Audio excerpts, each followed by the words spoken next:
Instantaneous rate में एक ही चीज ध्यान रखनी होती है हमें कि change in concentration that is delta x तो है अपॉन डेल्टा टी भी होता है, और यहाँ पे limit delta T tends to क्या हो रहा होता है, 0 हो रहा होता है, हाँ या ना? Am I clear to all? Yes instantaneous rate समझ आ गया, limit delta T tends to 0 delta X upon delta T, ये एवरेज रेट कहलाता है। और इसके साथ साथ अब कुछ और बातें हमें ध्यान रखनी होती हैं कि जनरली किसी भी रिएक्शन का जो टाइम जा रहा होता है, 0 तो होता नहीं, लेकिन 0 को अप्रोच कर रहा है, इसका मतलब क्या है, रिएक्शन बहुत जल्दी हो गई है ना? और जल्दी हुई हुई रिएक्शन का रेट आप स्टडी नहीं कर सकते, it is difficult to study. Am I clear? Yes sir आया ना? अब एक टर्म आता Yes, है sir. रेट एक्सप्रेशन, आप लोगों ने पढ़ लिया। अब आता है रेट लॉ। याद है किसी बच्चे को रेट लॉ क्या होता है? Sir rate is equal to K और concentration of reactants raised to define their कैसे करते हैं? stoichiometric देखो constant. इसको डिफाइन करते हैं in terms of molar concentration of किसका? Of reactant. Reactant. ठीक है, और इसके साथ में क्या होता है, विद ईच टर्म, जितनी भी इसकी टर्म्स हैं, with each term raise to क्या बन जाएगा, बताओ जल्दी से? Stoichiometric Stoichiometric coefficients coefficients. Some power, है ना? Raise to some power. और ये बेसिकली जो मोलर कंसंट्रेशन है, ये होते क्या है, ये स्टोइशियोमेट्रिक कोएफिशिएंट्स ही तो है, आया ना? हाँ जी सर। Yes आप sir. लिख दोगे इसमें विच में और may not be same as stoichiometric coefficients. Am I clear? Yes sir. Yes sir. सभी लोगों को समझ आ गई ये बात? जितने लोग जुड़े हुए हैं, क्लियर हुआ ये? जल्दी बोलिए। Yes, sir. प्रांजल, आरित्रा, Devansh, Mayank, Yes, sir. Nandini, Yes, Shubham. ठीक है, इसको समझने के लिए थोड़ा सा एग्जांपल ले रहा हूँ, ध्यान दीजिएगा सभी लोग। मान लीजिए मैंने एक रिएक्शन लिख दी, N2 + 3H2 gives 2NH3। आपने कहा सर ये तो बहुत आसान रिएक्शन है, इसमें कुछ भी नहीं हो रहा। सिंपली इसमें क्या हो रहा है कि अगर मैं रेट निकालता हूं तो it is simply -dN2/dt is equals to -1/3dH2/dt is equals to +12 dNH3/dt। Am I clear? Yes, Yes sir. sir. यहाँ पे माइनस का मतलब समझ रहे हो? माइनस का मतलब है Disappearance. N2 Disappear हो रहा है, N2 की कंसंट्रेशन का जो चेंज निकाल रहे हो टाइम के रिस्पेक्ट पे, माइनस सिर्फ और सिर्फ माइनस डिसअपियर में हो रहा आ है। रहा है। एक चीज और समझ आ रही है हम लोग को यहाँ पे कि इस जगह पे तीनों के रेट क्या है, बराबर है ना? बराबर है। अगर तीनों के रेट बराबर है, Yes, इसका sir. मतलब जितने टाइम पे 1 मोल N2 कंज्यूम हो रहा है, एग्जैक्टली उतने टाइम पे 3 मोल H2 कंज्यूम हो रहे हैं, तब जाके आपके 2 मोल अमोनिया के फॉर्म हो रहे हैं। Am I clear? Yes, Yes, sir. sir. ठीक है, अब आगे समझो। अब एक होता है, इसी को रेट लॉ एक्सप्रेशन की फॉर्म में, रेट लॉ कहता है कि rate is directly proportional to concentration of reactants. क्या है कंसंट्रेशन ऑफ रिएक्टेंट में? N2 है, यहाँ पर क्या है? N2 और और इनका जो मोलर कोएफिशिएंट है, N2 का तो 1 है और H2 क्या हो गया? H2 3। का 3। मेरी बात 3. समझ आ गई? तो जैसे ही आपके ये हटाओगे, प्रोपोर्शनलिटी से हटाओगे, अगले स्टेप में क्या हो जाएगा? के हाँ या ना? Am I clear? Yes sir. सभी को समझ आ गया? Yes sir. जल्दी बोलिए, क्लियर है? अरे एक बार फिर से बता दीजिए। मैंने कहा सिंपली कि यहाँ पे इस पूरे क्वेश्चन के अंदर रेट निकालना था, तो रेट एक होता है रेट एक्सप्रेशन, एक होता है रेट लॉ। ये वाला जो हम लिख रहे हैं, this is your rate law and this is rate expression. Rate expression में हम निकालते हैं चेंज इन कंसंट्रेशन। किसकी कंसंट्रेशन चेंज निकाली आपने? रिएक्टेंट की कंसंट्रेशन टाइम के रेस्पेक्ट में, उसे आपने माइनस कर दिया। हाइड्रोजन की कंसंट्रेशन का चेंज निकाला, उसे भी आपने माइनस कर दिया। और NH3 की फॉर्मेशन हो रही है, उसे आपने प्लस कर दिया। ठीक है, लेकिन जब मैं रेट लॉ लिख रहा हूं तो हमने लिखा था रेट लॉ को हम मोलर कंसंट्रेशन की टर्म में एक्सप्लेन करते हैं। यहाँ देखा हमने मोलर कंसंट्रेशन किसकी ली जाएगी? रिएक्टेंट की। तो पहला रिएक्टेंट कौन है? N2। दूसरा रिएक्टेंट कौन है? H2। N2 का मोलर कोएफिशिएंट कितना है? 1। H2 का मोलर कोएफिशिएंट कितना है? 3। तो अगर मैं यहाँ से प्रोपोर्शनैलिटी हटा दूं तो रेट कितना हो जाएगा? Rate is equals to K N2 की पावर 1 और H2 की power 3। Am I clear? Yes sir. सभी को समझ आ गया? अब आगे सुनिएगा, ये क्लियर है तो अब इससे फायदा क्या हुआ हमें? इससे फायदा हुआ कि अगर मान लीजिए इसी क्वेश्चन में मुझे ये कह दिया जाता कि N2 जो है इसकी इनिशियल कंसंट्रेशन इनिशियली ये आपका 10 था और फाइनली ये आपका 3 हो गया और टाइम लगा आपको 7 मिनट। आपसे पूछा बताइए NH3 के बनने का रेट क्या है? कर पाओगे क्वेश्चन को? यस सर, 1 आएगा। Yes sir. देखो पहले आप N2 का रेट निकालो। N2 का कैसे निकालोगे? dN2/dt होता है, हाँ सही है। तो ये कितना हो जाएगा हमारा फाइनल माइनस इनिशियल, कितना है फाइनल? 3 -7। -7, ये कितना हो गया? -7/7 -1, हाँ है ना। Yes sir. अब N2 यस जो सर। है NH3 के रेस्पेक्ट में तो माइनस में ही है, हाँ या ना? देखो ध्यान से। हाँ तो NH3 के लिए 1 हो तो जाएगा। हम कर देंगे हाफ ऑफ अच्छा ठीक dNH3/dt है। Is equals to minus equal to of D dN2/dt। DN2 am by I clear? dt। हाँ है ना। Yes sir. और माइनस ऑफ dN2/dt मतलब क्या हो गया? ये -1, माइनस और माइनस इज +1। कितने लोग को ये बात समझ आ हाँ गई?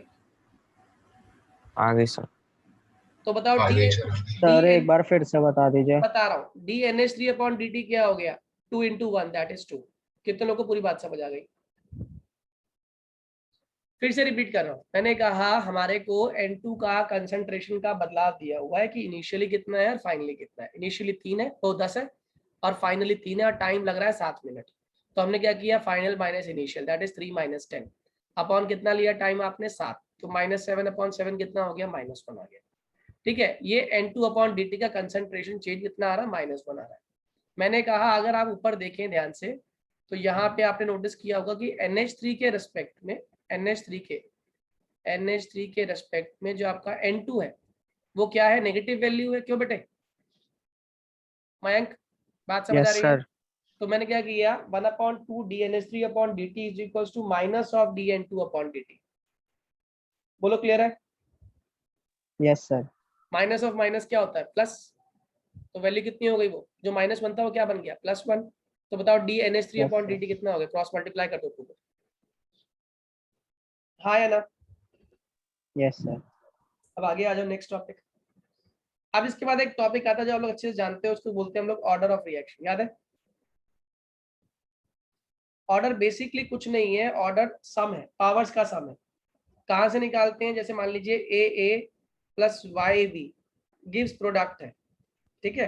तो अगर मैं इसका रेट निकालूं तो rate is simply equal to K A की पावर A और B की पावर Y, हाँ या ना? तो इसका जो ऑर्डर होगा ना, order would be simply equal to A + Y। Am I clear? Yes sir. अब ये जो ऑर्डर होता है ना, ये रिएक्शन के होने पर डिपेंड नहीं करता। यानी कि ये जो भी दिख रहा होता है ये रिएक्शन को देख के खाली उसके कोएफिशिएंट्स को पावर बना के उसको जोड़ देता है, क्योंकि ये जो है इसको लगता है कि ऑर्डर निकालना एक थ्योरेटिकल वैल्यू है। लेकिन ऑर्डर थ्योरेटिकल वैल्यू नहीं होती बच्चों। Order is not a theoretical value, rather it is experimental value. It is experimental value. Am I clear? कैसी वैल्यू है ये? एक्सपेरिमेंटल वैल्यू है ये, बिल्कुल भी आपकी थ्योरेटिकल वैल्यू नहीं है। Am I clear? हाँ या ना? Yes sir. ठीक है। Yes sir. अच्छा, ऑर्डर तो सिंपली हम ऐड ही कर रहे हैं। जैसे मान लो मैंने एक रिएक्शन दे दिया आपको, N2 + 3H2 यही ले लेते हैं, गिव्स 2NH3।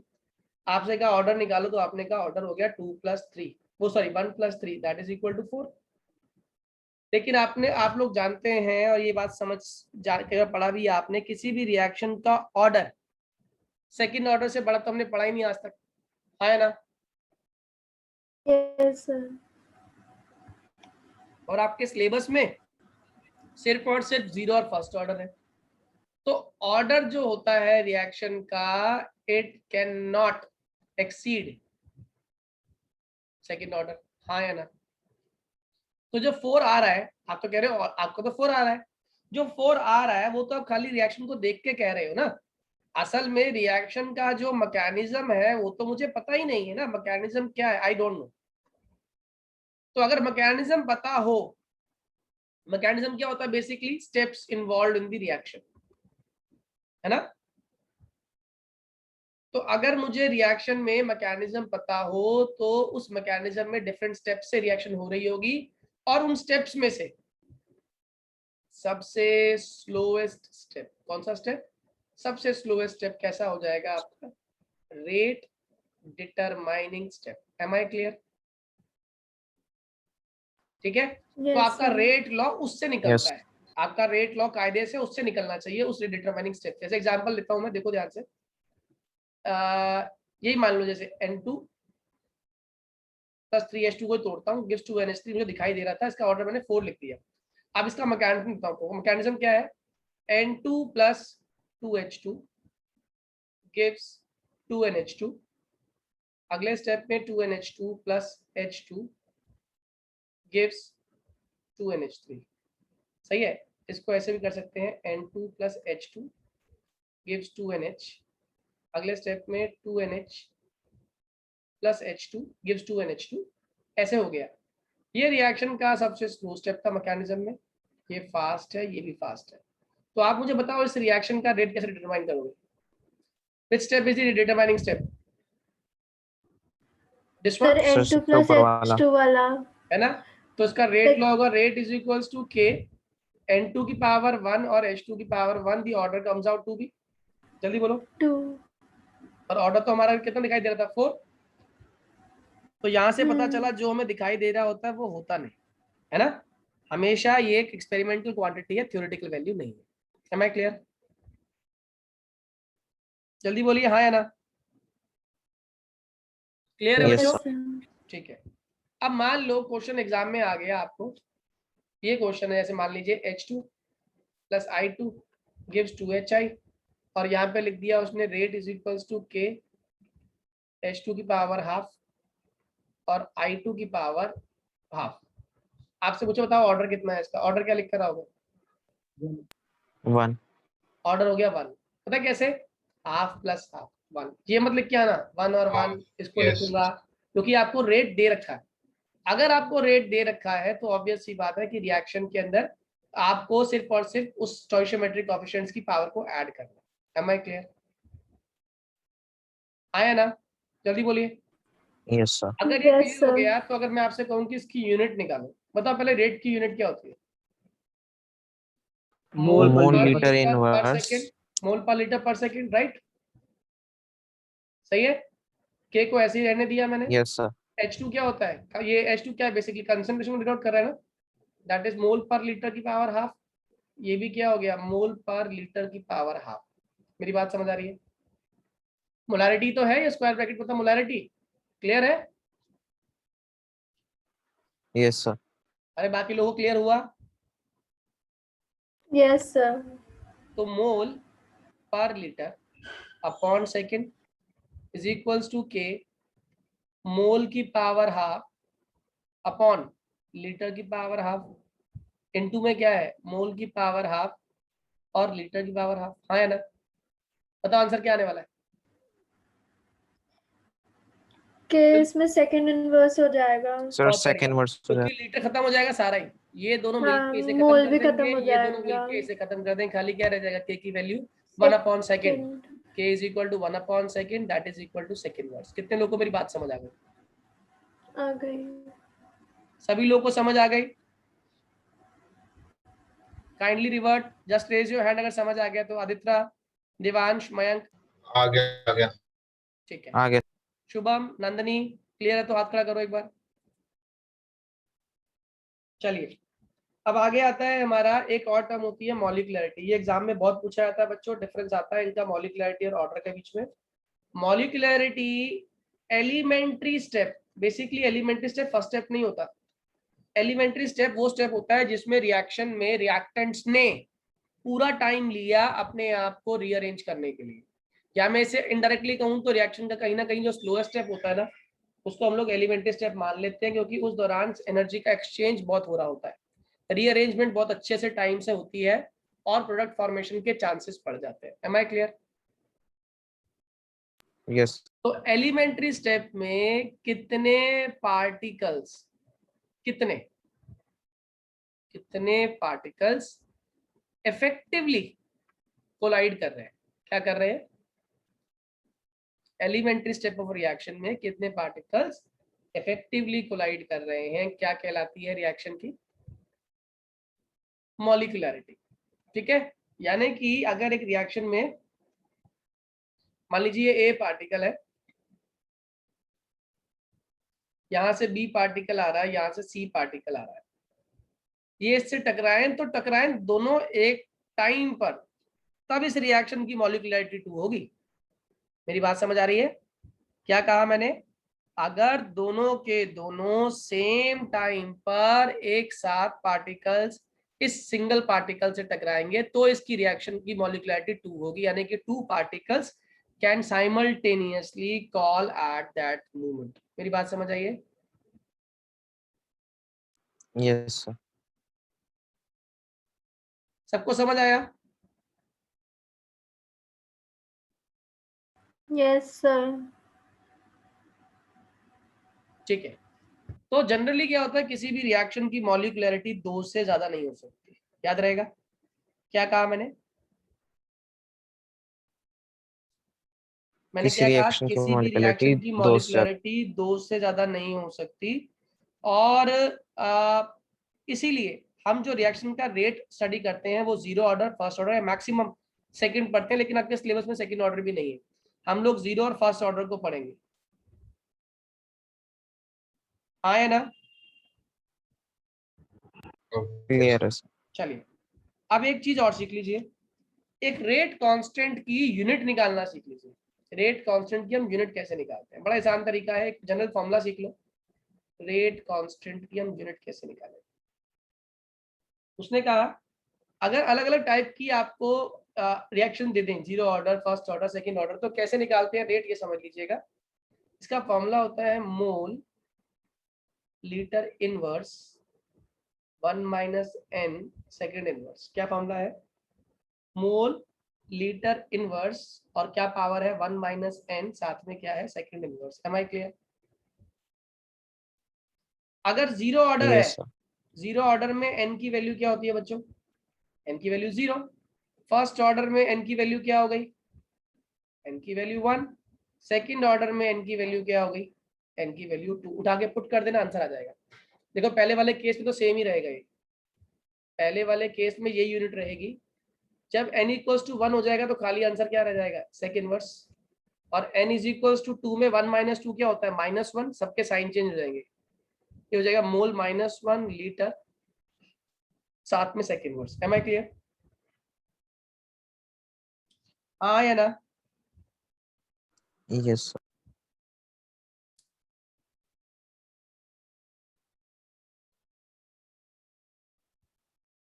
सबको समझ आया? Yes, sir. Yes, sir. अब देखिए नेक्स्ट टॉपिक, अब आता है 0 ऑर्डर और फर्स्ट ऑर्डर इक्वेशंस क्या होती हैं। ये बड़ा इंपॉर्टेंट है और एग्जाम में कई बार आया हुआ क्वेश्चन है। इसके अंदर डेरिवेशन पूछ लेते हैं आपसे 2 मार्क के लिए कि 0 ऑर्डर क्या होता है, फर्स्ट ऑर्डर क्या होता है। देखिए 0 ऑर्डर बेसिकली वो रिएक्शन होती है जिसमें रिएक्शन का रेट कंसंट्रेशन ऑफ रिएक्टेंट पर डिपेंड नहीं कर रहा होता। ये कौन सी होती है बताऊंगा अभी आप लोगों को। ए इज टू प्रोडक्ट, मान लो कोई रिएक्शन है तो 0 ऑर्डर के हिसाब से रेट इज इक्वल्स टू, ये तो जानती हो रेट एक्सप्रेशन क्या होता है, minus D upon d t. और रेट लॉ के हिसाब से कह रहा है rate is equals to K ए की पावर 0। ये क्यों? क्योंकि एक ऐसी रिएक्शन है 0 ऑर्डर है, इसका ऑर्डर 0 तभी आएगा जब कंसंट्रेशन की पावर कितनी होगी? 0 होगी। जब इसे 1 कर दिया मैंने तो बेसिकली आर इक्वल टू क्या हो गया? के हो गया। ये फर्स्ट इक्वेशन आ गई और एक क्या हो गई? सेकंड। दोनों को कंपेयर कर दिया मैंने तो के की वैल्यू क्या निकल के आ गई? जल्दी बोलो। K is equals to minus D A by d t, cross multiply कर दिया, ये बन गया K d t is equals to minus D A. इसको इंटीग्रेट कर दिया तो ये बन गया K d t is equals to minus of d A, और लिमिट कहाँ से कहाँ तक? ए नॉट से ए, और इसकी limit 0 to t. Am I clear? yes sir. और छोटी चीज की इंटीग्रेशन जानते हैं, बड़ी चीज होती है टी हो गया 0 टू टी, और डी ए की इंटीग्रेशन क्या हो गई? ए, लिमिट हो गई ए नॉट से ए, और बाहर क्या चल रहा sign? Minus, upper limit minus lower limit, ये हो गया ए माइनस ए नॉट, और ये हो गया आपका के टी। साइन चेंज कर दिया, ये ए नॉट माइनस ए हो गया, तो के की वैल्यू कितनी हो गई? A naught minus A upon T. आप लोग जानते हो ए नॉट क्या है? Initial concentration. What is A? Final concentration. Change in concentration upon time को हम लोग क्या बोलते हैं? रेट ऑफ रिएक्शन ही तो बोलते हैं। तो देखो आपने यहाँ पर भी यही तो प्रूव किया था कि R इज इक्वल्स टू के होना चाहिए था यहाँ, और यहाँ पर भी क्या आ रहा है आपका? R इज इक्वल्स टू के ही तो आ रहा है। हाँ या ना? Yes, sir. Yes, sir. Okay, अब जीरो ऑर्डर फर्स्ट ऑर्डर में एक ही डिफरेंस है, क्या? ए इज टू प्रोडक्ट है, अगर मैं रेट निकालूं तो कितना हो जाएगा? Minus D A by d t. R is equal to कितना हो गया हमारा, यहाँ पे करे तो के ए, ये फर्स्ट या सेकंड दोनों को कंपेयर कर दिया, तो minus D A upon d t is equals to K A, cross multiply कर दिया, minus D A upon A is equals to K d t. अब इसको नीचे ले आया मैं, इंटीग्रेट कर दिया दोनों तरफ, हाँ या ना? सर एक मिनट ऊपर कर दीजिए। फिर से बताऊँ एक बार? सर बस एक मिनट ऊपर कर दीजिए। हाँ sir. A is to P एक रिएक्टेंट है जिससे प्रोडक्ट बन रहा है, मैंने इसका रेट एक्सप्रेशन लिखा तो वो हो गया R is equals to minus D A by d t, और फिर मैंने इसका रेट लॉ एक्सप्रेशन लिखा तो ये हो गया R इज इक्वल्स टू के, दोनों को कंपेयर कर दिया तो क्या वैल्यू बनी? Minus D A by d t is equals to K A को नीचे ले आया, के साथ क्रॉस मल्टीप्लाई कर दिया, हाँ या ना? अब इसे इंटीग्रेट कर दिया दोनों तरफ, बताओ क्या बनेगा इंटीग्रेट करने पे? Minus D A upon A is equals to K, integration में D T, limit 0 to T, A naught से लेके ए,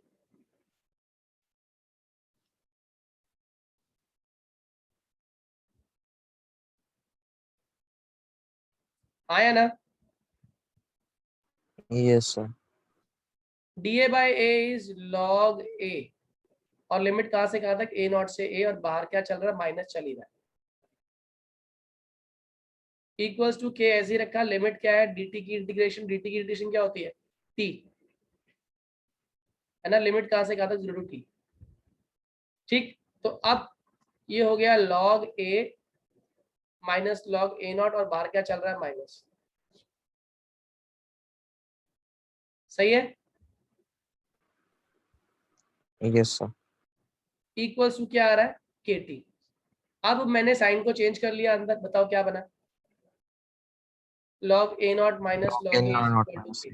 और हम जानते हैं log की प्रॉपर्टी होती है, दो चीज माइनस में होती है तो वो डिवाइड में होती है, ठीक है। और नेचुरल लॉग बराबर किसके होता है? 2.303 लॉग बेस 10 के। तो बताओ फॉर्मूला क्या बनेगा?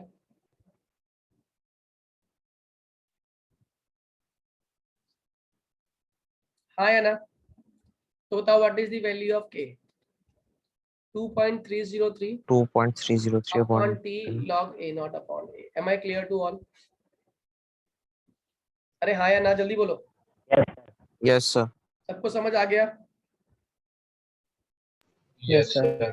अगर समझ आ गया तो इसकी कहानी आगे की और आसान है। अब मान लो दो तरह के क्वेश्चन आते हैं, एक आता है रिड्यूस टू और एक आता है रिड्यूस्ड बाय। क्या डिफरेंस है दोनों में? सर रिड्यूस टू में उस सीधी परसेंटेज तक लिखनी है। रिड्यूस करिए, हाँ, और रिड्यूस बाय में वो सब्ट्रैक्ट करना होता है। अब मान लो मैंने कहा एक सब्सटेंस है ए, ये 100% था इनिशियली, बाद में इट इज रिड्यूस्ड बाय 30% हो गया, और यहाँ पे मैंने लिख दिया रिड्यूस्ड टू 30%। मेरी बात समझ आ रही है? तो यहाँ पे ए नॉट हमारा 70% हो जाए, वो ए हमारा फाइनल 70% हो जाएगा और इधर 30। देखिए अगर मैं करूँ टाइम मान लो दोनों को ही 20 मिनट्स लगे, 20 मिनट्स इसको भी और 20 मिनट्स इसको ही, तो k is equals to 2.303 upon time 20 हो गया, लॉग इनिशियल कितना हो गया? 100, और ये रिड्यूस बाय है, इसका मतलब क्या? 100 माइनस 30, सही है। और रिड्यूस टू में क्या हो जाएगा? k is equals to 2.303 upon 20 log 100 upon नीचे कितना हो जाएगा? डायरेक्ट 30। कितने लोगों को ये बात समझ आ गई? आ गई सर। आ गई सर। ठीक है, सॉल्व करने के लिए लॉग की वैल्यू तुम्हें दे ही रखी होगी। अब आता है इसके बाद एक और टॉपिक जिसको हम लोग बोलते हैं हाफ लाइफ रिएक्शन। ठीक है, हाफ लाइफ होता क्या है पहले तो ये बताओ मुझे।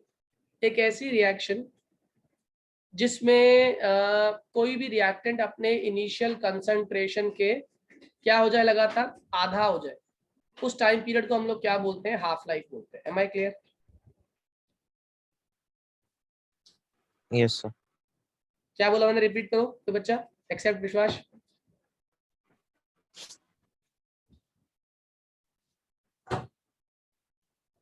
सर क्या बताऊं इसी हाफ लाइफ की डेफिनेशन? सर टाइम पीरियड जितने में किसी वो क्या कहेंगे सॉल्यूशन कहेंगे क्या कहेंगे कि कंसंट्रेशन आधी हो जाए। हाँ, मतलब जो भी रिएक्टेंट हम ले रहे हैं हाँ जो भी रिएक्टेंट ले रहे हैं उसकी उसका कंसंट्रेशन आधी हो जाए। कंसंट्रेशन अपने इनिशियल अमाउंट का क्या हो जाता है, आधा हो जाता है, उसको हम लोग क्या बोलते हैं, हाफ लाइफ बोलते हैं। जैसे मान लो ए इज टू बी था और ए की हाफ लाइफ जो है वो 10 मिनट है, ठीक है। तो मान लो अगर मेरे पास ये 40 ग्राम था ए, तो आफ्टर 40 मिनट्स क्या हो जाएगा, बताओ कोई आप में से। पहले 10 मिनट में क्या होगा, 40 से 20, अगले 10 में क्या Yes. होगा, 20 से 10, अगले 10 में क्या होगा, 10 से 5, और अगले 10 में क्या होगा, 5 से 2.5। Am I clear? Yes, sir. Yes, sir.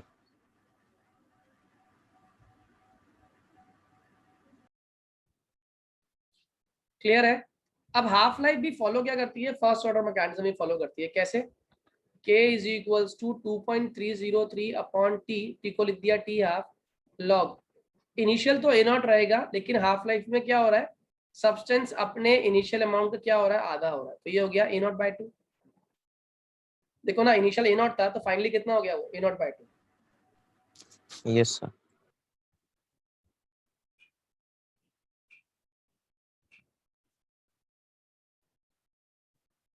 आया ना?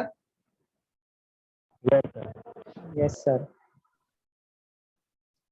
तो ये k की वैल्यू क्या हो गई, 2.303 अपॉन टी हाफ लॉग क्या हो गया 2, लॉग 2 की वैल्यू क्या है 0.3010, ये हो गया 2.303, ये हो गया टी हाफ अपॉन नीचे कितना आ गया k। Am I clear? Yes sir. Yes, sir.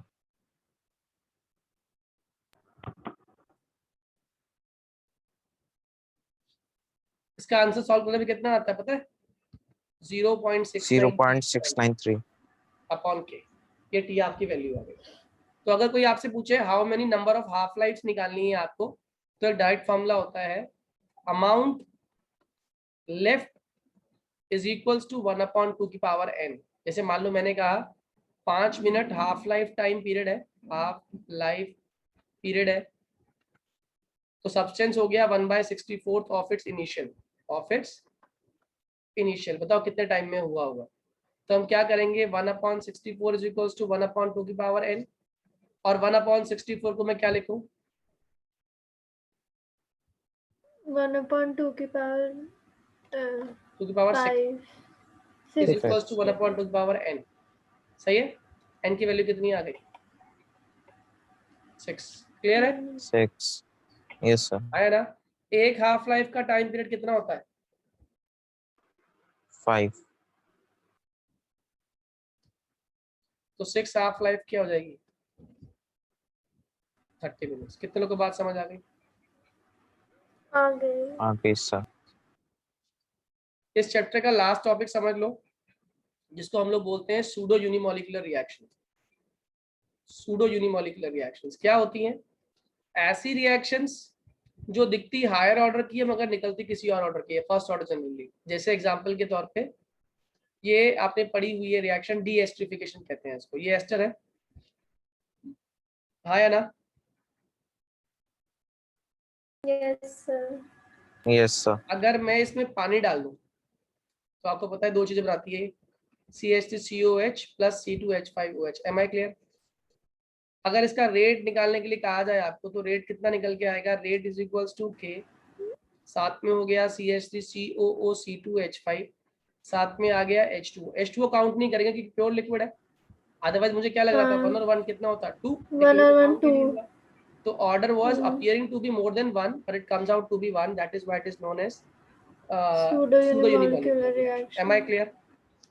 ठीक है सर। अब इसमें एक क्वेश्चन जो मैंने बीच में छोड़ा था वो मैं कंप्लीट करता हूँ।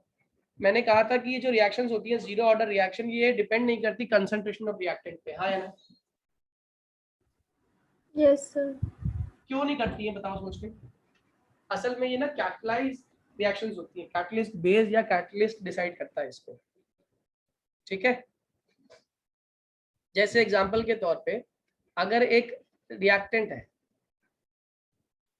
बहुत सारी कंसंट्रेशन है उसकी, यहाँ पे हमने कैटलिस्ट लगा दिया और कैटलिस्ट सिर्फ एक बार में एक ही पार्टिकल को जाने दे रहा है।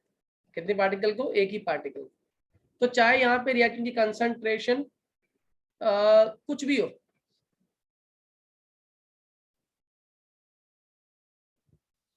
कुछ भी, लेकिन आप मुझे बताओ जो प्रोडक्ट फॉर्मेशन हो रही है वो डिपेंड किस पे कर रही है? कैटलिस्ट वो डिपेंड कर रही है कैटलिस्ट पे। तो बताओ क्या रिएक्शन का रेट डिपेंड कर रहा है कंसंट्रेशन ऑफ रिएक्टेंट पे? नहीं, आया ना? नहीं सर। तो इसीलिए जो रिएक्शन है वो कंसंट्रेशन ऑफ रिएक्टेंट पे डिपेंड नहीं करती। Such reactions are known as pseudo unimolecular, तो zero order reaction. Am I clear? Yes sir. Yes sir. सबको समझ आ गया? ये चैप्टर खत्म हुआ, लेकिन आज मैं एक्सपेक्ट कर रहा हूँ कि आप लोग सभी अच्छे से एनसीईआरटी के जितने भी क्वेश्चंस हैं वो सारे के सारे रिवाइज कर लेंगे, ताकि कल जब मैं आपको क्वेश्चंस कराऊं तो आपको इसके क्वेश्चंस आते हो।